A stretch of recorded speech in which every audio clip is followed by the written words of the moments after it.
Hi, my name is Lisa May, and I'm privileged to serve as the Executive Director for Relate Well, Live Well.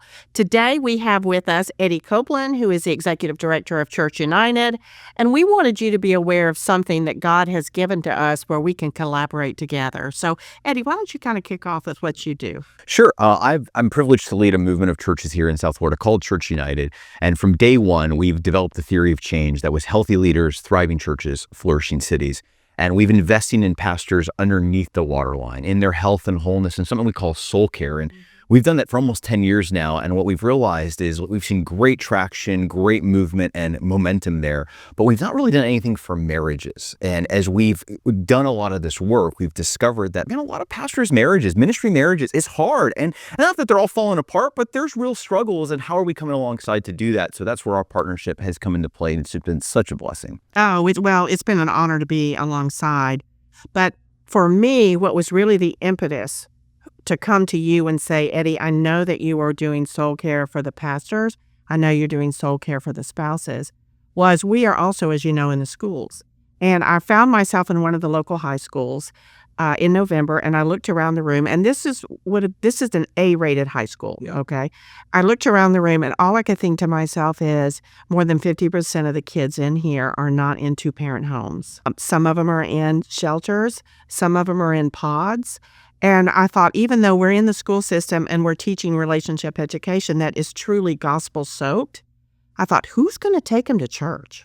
Like, how are we going to get them in the church? And I thought, until our parents find their way to the church, until we repair and invest in our marriages as a community, I thought it'll be a miracle for these kids to really come to know Jesus.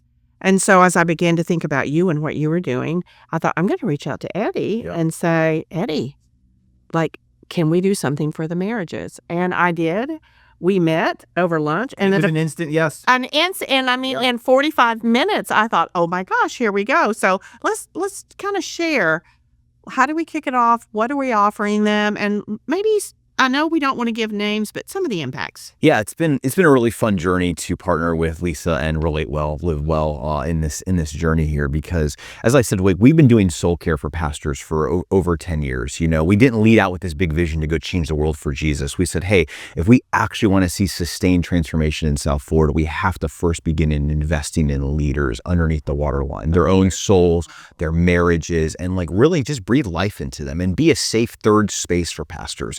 And when we think about marriage, because of the data that we've had and a lot of the soul care work that we've done, a lot of pastors have trusted us with, not their marriage is blowing up, but there's normal everyday struggles and they don't know where to go. Sometimes it hasn't reached the level of I need a counselor, and sometimes just I need practical tools. So what we did, I thought, was really creative. It followed our brand promise at Church United, which is we're never going to ask something from a local pastor or church. We want something for them. Right. So we just said, hey, let's just start doing some marriage retreats that invite pastors to come with their spouse, just pastors. So it's an exclusive kind of invite-only thing. And let's bring some of the best-in-class tools that you all provide that are really practical, that teach pastors, how do you fight well? How do you communicate well? It's interesting. I've had several pastors, one whose wife is a therapist, say, hey, we felt like we had good marriage and good tools, but man, y'all stuff was really practical. It taught us just how to fight well, communicate well, gave practical tools like the trash can, Right. hey, I'm just harboring all this stuff. I just got to get it out. Let me just dump this. And I don't want to harbor resentment, but let's talk about that. But small things like that. So we're allowing pastors to come on this retreat, treating them really well. Go on a date night. Here's a nice gift card. It's at a nice place, but it's going into investing in your marriage with other pastors, but also in privacy. Let's get some content, but then also let's just go disperse and just start talking and put some of these tools into practice. And it's been really fun to watch. Mm-hmm.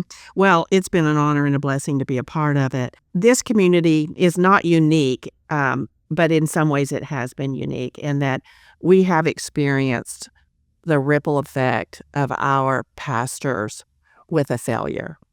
And it's not only reverberated within the Tri-County area. Some of them have had national significance and have been in the papers. And Eddie has been right on target in that he's trying to equip the leaders.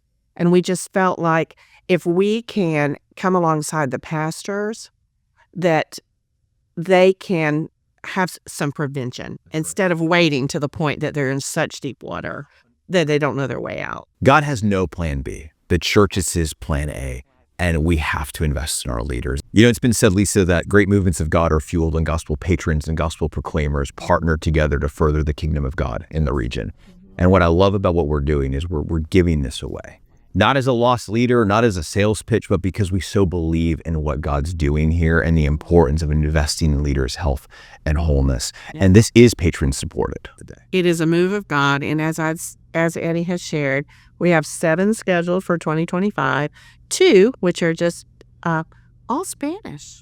Yeah, so we'll have no idea if they're good or bad because we don't speak Spanish. But we're good. Trust God that they're going to be great. It's great. I went to the Spanish one, and the only way that I knew what he was talking about were the pictures on the slide presentations. I thought, oh, okay, I know what this is about.